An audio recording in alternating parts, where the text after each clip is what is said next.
अस्सलाम वालेकुम। मैं हूं हैदर, राजा हैदर।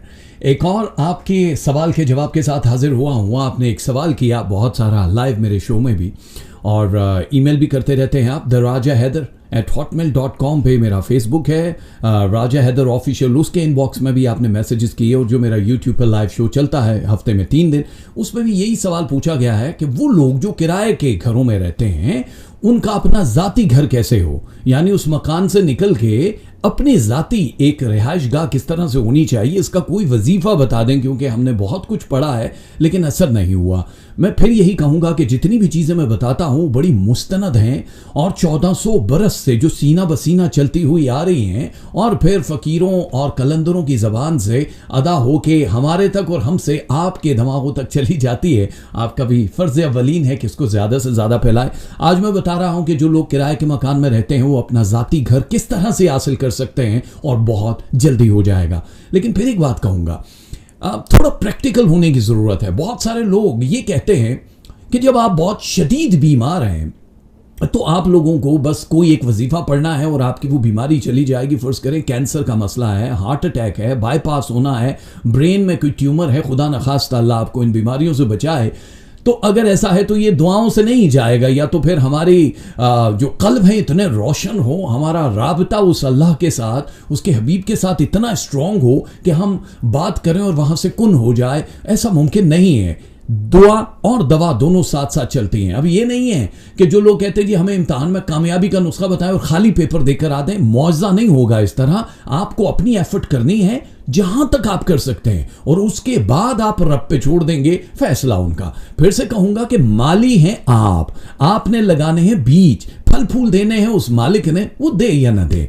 मकान के लिए भी यही है कि ये नहीं कि दुआ करने के बाद बैठ जाएं। एफर्ट जरूरी है, लेकिन जो आप पहले करते रहे हैं, अगर आपने कोशिश ही नहीं की है तो फिर कभी भी ये मसला आपका हल नहीं होगा। तो ये दुआएं वो हैं जो आपके लिए वसीले बनाएंगी, रास्ता खोलेंगी, और थोड़ा सा भी आप कोशिश करेंगे तो वो आप अपने मकसद में कामयाब हो जाएंगे। आसान सा एक वजीफा है जो कि कम से कम 7 या फिर 12, ये 2 टाइमिंग्स हैं। आप 7 दिन भी कर सकते हैं और 12 दिन भी कर सकते हैं, लेकिन करना कंटिन्यू, इसमें गैप नहीं आना चाहिए। जैसे बाकी वजीफे होते हैं कि जी आपने शुरू किया हमारी खास तौर पे बहनों ने, और कहते हैं जी उन खास दिनों में हमने ब्रेक दे दिया, इसमें ब्रेक नहीं देना। तो बेहतर है मैंने 7 डेज के लिए कर लें। 12 दिन करना चाहें तो 12 दिन भी कर लें। ये 2 वजीफे हैं। पहला वजीफा ये है कि आपने ये जुमे से शुरू करना है, और जुमा किसी भी इस्लामी महीने का पहला जुमा होना चाहिए, तब आपने शुरू करना है। इंग्लिश तारीखों की बात नहीं कर रहा। आपके पास कैलेंडर होगा कि इस्लामिक मंथ का जो पहला जुमा आता है, भले ही वो 1 तारीख को आए, 8 तारीख को आए, 3 को आए, आपने तब ये शुरू करना है जुमे की नमाज के बाद। ठीक हो गया। नमाज से फारिग होने के बाद आप जा नमाज पे बैठेंगे। आपने 6 तस्बीहां पढ़नी है।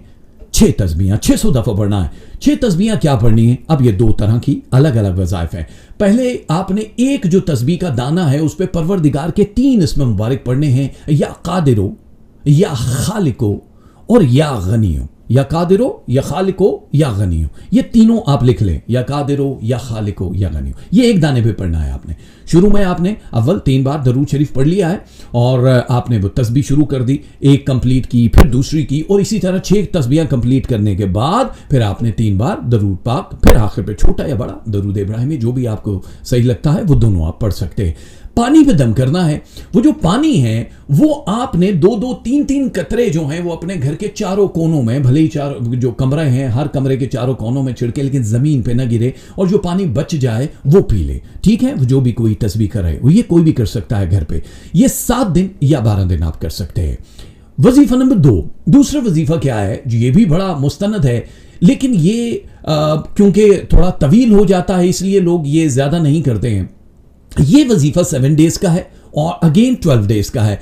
इसके लिए शर्त यह है कि आपके लिए बीच में गैप इसमें बिल्कुल भी नहीं आना चाहिए, जो पहला है उसमें भी नहीं आना चाहिए। लेकिन ये जब करेंगे, जिस दिन ये वजीफा खत्म होगा, तो आपने कोई मीठी चीज तकसीम करनी होती है गरीबों में। यानी कोई चीनी ले लें आप, कोई भी ऐसी चीज, पहले तो गुड़, शहद, खजूर ये भी देते थे, लेकिन आप चीनी ले लें। कम से कम जो तादाद है 1000 ग्राम है, यानी 1 किलो कम से कम है, वो आप किसी में तकसीम कर दीजिए अपना हाथ लगा के, इस नीयत से कि परवरदिगार आपको बहुत जल्दी अपना घर अता करेगा। वो क्या है कि वो भी आपने जुमा जुमा वही पहले इस्लामी महीने का पहला जुमे के बाद आपने फारिग होना है, और उसमें आपने 786 जो बिस्मिल्लाह है, 786 जो अदद है न्यूमरोलॉजी में, 786 मरतबा यानी 7 तस्बीहां, और 8वीं जो तस्बीह वो पौनी तस्बीह पढ़नी है।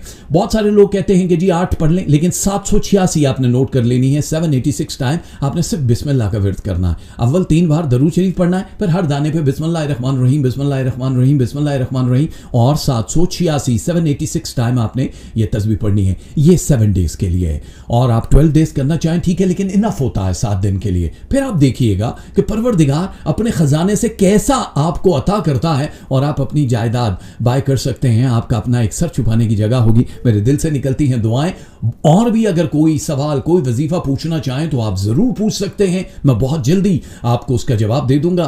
तब तक के लिए अल्लाह ताला के हुजूर दुआ है, इस सीने से निकलती है, इस दिल से निकलती है कि अल्लाह ताला आपको जल्द से जल्द अपनी रिहाइश, अपना घर, लेकिन जिसमें सिर्फ सुकून ही सुकून हो, भले ही वो छोटा हो, मोहब्बतों से भरा हुआ हो।